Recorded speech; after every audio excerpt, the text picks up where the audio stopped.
नमस्कार, मैं आपके साथ तरन्नुम जहां शेख। बुलेटिन की शुरुआत इंडिया 100 से। बीजेपी का राहुल गांधी पर बड़ा हमला, कहा कि राहुल की नफरत की दुकान, विपक्ष लोकतंत्र के महापर्व में नफरत की खेती कर रहा। मारिया आलम के वोट जिहाद पर बीजेपी का हमला, कहा कि वोट जिहाद बहुत खतरनाक, वोट जिहाद की बात क्यों, वोट जिहाद पर अखिलेश क्यों चुप है। छत्तीसगढ़ के कोरबा में अमित शाह ने भूपेश बघेल को घेरा, कहा कि भूपेश बघेल सरकार में नक्सलवाद को मिला बढ़ावा। कोरबा में अमित शाह ने कहा कि पीएम मोदी का 10 साल का ट्रैक रिकॉर्ड, बीजेपी के पास 25 साल का एजेंडा।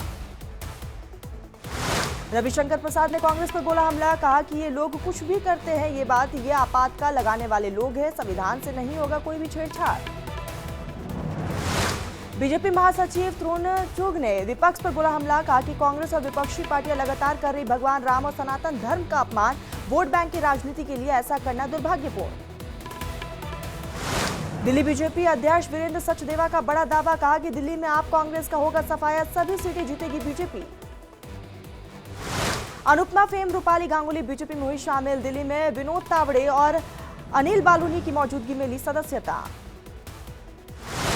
बीजेपी में शामिल होने के बाद बोली अभिनेत्री रूपाली गांगुली, कहा कि विकास के इस महायज्ञ में मैं भी बनी सहभागी, आपके आशीर्वाद और समर्थन से करूंगी अच्छा काम। मुंबई उत्तर लोकसभा से बीजेपी उम्मीदवार पीयूष गोयल ने चलाया नमो प्रचार फेरी अभियान, लोगों से मांगे वोट। पोरबंदर में बीजेपी उम्मीदवार मनसुख मांडविया ने किया जीत का दावा, कहा कि जनता का हमें मिल रहा प्रेम, खतरे में कांग्रेस का अस्तित्व। कांग्रेस नेता के भगवा आतंक वाले बयान पर सीएम योगी आदित्यनाथ का पलटवार, कहा कि भारत की सभ्यता और संस्कृति का अपमान, कांग्रेस की तुष्टीकरण की नीति। पूर्व मंत्री सलमान खुर्शीद और उनकी भतीजी मारिया आलम पर एफआईआर दर्ज, आचार संहिता के उल्लंघन के आरोप में फारुखाबाद में मुकदमा दर्ज। कांग्रेस नेता सलमान खुर्शीद की भतीजी मारिया आलम खान पर ब्रिजेश पाठक का बयान, कहा कि ऐसी अपील संविधान विरोधी है, हम इसकी शिकायत यूपी चुनाव आयोग से करेंगे। सलमान खुर्शीद की भतीजी के बयान पर केशव प्रसाद मौर्य का हमला, कहा कि भारत किसी भी तरह के जिहाद के खिलाफ, चाहे वो प्यार हो, जमीन हो या फिर नया गढ़ हो या फिर शब्द वोट जिहाद हो। जम्मू कश्मीर में चुनाव की तारीखों में बदलाव पर पीडीपी का हमला, कहा कि श्रीनगर में बड़ा विरोध किया और प्रदर्शन भी किया गया। जम्मू कश्मीर में मतदान की तारीख बदलने पर पीडीपी ने चुनाव आयोग के खिलाफ किया विरोध प्रदर्शन, केंद्र पर साजिश का लगाया आरोप।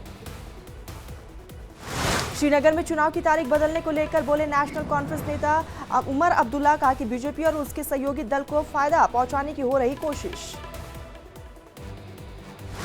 असम के धुबरी में प्रियंका गांधी ने बीजेपी पर साधा निशाना, कहा कि सरकार ने हर जगह किया भ्रष्टाचार, किसानों के साथ किया धोखा। धुबरी में प्रियंका गांधी वाड्रा ने असम के सीएम पर साधा निशाना, कहा कि असम में माफियाओं का राज, बीजेपी एक वॉशिंग मशीन से सभी भ्रष्ट लोगों के साफ कर देती है। सपा प्रमुख अखिलेश यादव ने बीजेपी पर तंज कसा, कहा कि इस बार बीजेपी का जाना तय, भारत में 83% बेरोजगारी, किसान दुखी, नौजवान के हाथ में नौकरी नहीं।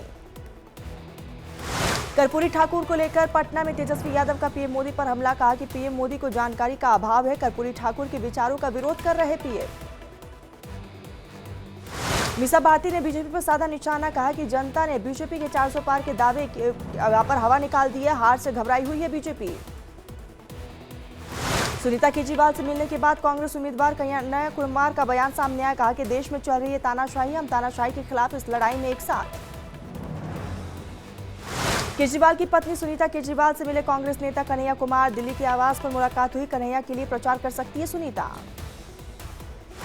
छत्तीसगढ़ में जनसभा के दौरान मल्लिकार्जुन खड़गे ने खुद की भगवान शिव से की तुलना, कहा कि उम्मीदवार शिव कुमार ये राम का मुकाबला कर सकते हैं क्योंकि ये शिव है, मैं मल्लिकार्जुन खड़गे हूं, मैं शिव हूं।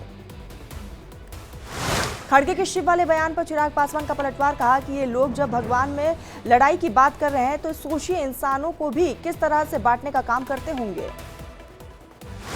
कोविशील्ड के साइड इफेक्ट को लेकर अखिलेश यादव ने की न्याय जांच की मांग, कहा कि बीजेपी ने राजनीतिक चंदा वसूल कर जनता की जान की बाजी लगाई। लोकसभा चुनाव के बीच कांग्रेस को बड़ा झटका, 2 पूर्व विधायक नीरज बसोइया और नसीब सिंह ने पार्टी के प्राथमिक सदस्यता से दी इस्तीफा, आलाकमान को भेजा इस्तीफा। बरेली से पूर्व सांसद धनंजय सिंह जेल से रिहा, जेल के बाहर लगा समर्थकों का हुजूम, इलाहाबाद हाईकोर्ट ने धनंजय सिंह को जमानत दी। जेल से रिहाई के बाद बोले धनंजय सिंह, 2020 में मेरे खिलाफ फर्जी मुकदमा दर्ज किया गया था। पत्नी के चुनाव लड़ने पर बोले धनंजय, मेरी शुभकामनाएं हैं कि वो चुनाव लड़े और जीते। सुल्तानपुर से बीजेपी उम्मीदवार मेनका गांधी ने किया नामांकन दाखिल। नामांकन में संजय निषाद भी शामिल रहे।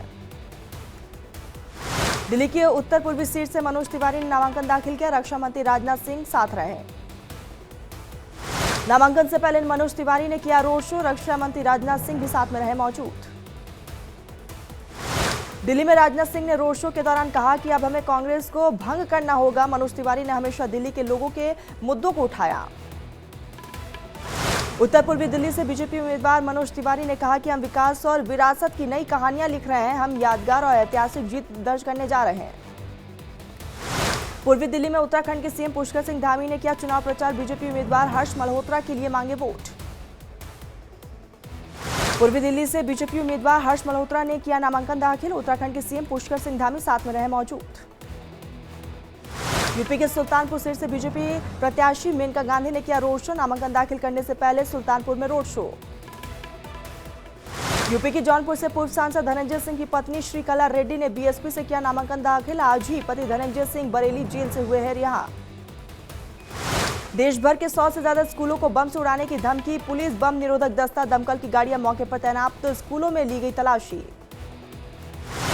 दिल्ली में बम की धमकी के बाद स्कूलों को खाली कराया गया। बच्चों के पेरेंट्स को दी गई है जानकारी। सभी बच्चों को वापस घर भेजा गया।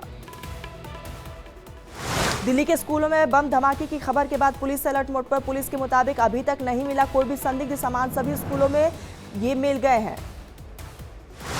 रोहिणी के विकास भारती स्कूल में हंगामा। बम की धमकी के बाद परिजनों में भारी आक्रोश। बच्चों की साथ रही चिंता।